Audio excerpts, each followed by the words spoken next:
প্রিয়জনের কাছে মূল্যহীন হয়ে গেলে নিজে থেকেই সরে আসুন। ভিতরে সাময়িক যন্ত্রণা হলেও এটা অনেক সম্মানের।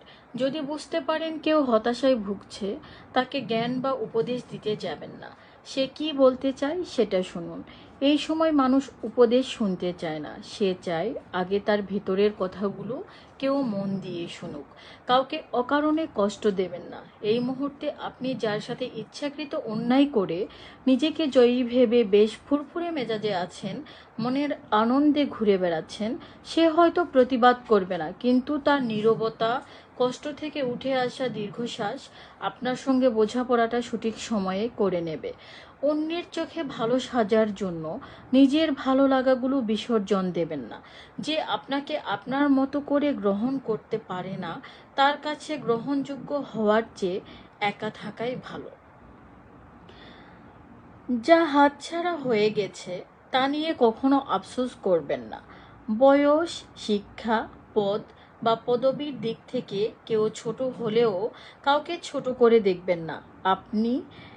তাহলে আপনিই ছোট হয়ে যাবেন। নিজের অবস্থান নিয়ে বাড়াবাড়ি রকমের আত্মবিশ্বাসী বা অহংকারী হবেন না, কারণ সময় যখন বদলায় উত্তাল সাগরও শুকিয়ে মরুভূমি হয়ে যায়।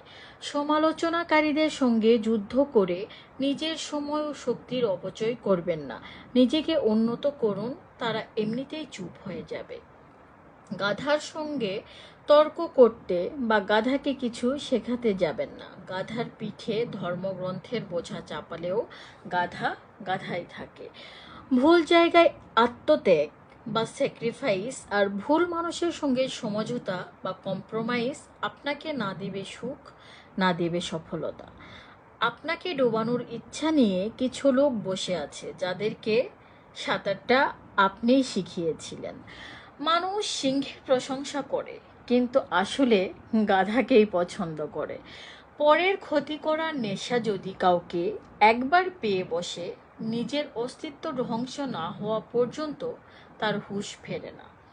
জীবন মানেই গাড়ি বাড়ি বা ভালো বেতনের চাকরি নয়।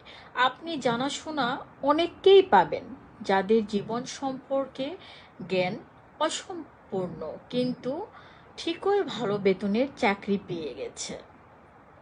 সন্তানের জন্য বেশি বেশি সম্পদ জমা না করে সন্তানকে সম্পদ বানিয়ে ফেলুন। একজন আদর্শ সন্তান আপনার জীবনের শ্রেষ্ঠ সম্পদ। পৃথিবীর নিষ্ঠুরতম সত্য হলো, আপনার উপকারের কথা মানুষ বেশি দিন মনে রাখবে না। আপনি কার কাছে কতদিন গুরুত্ব পাবেন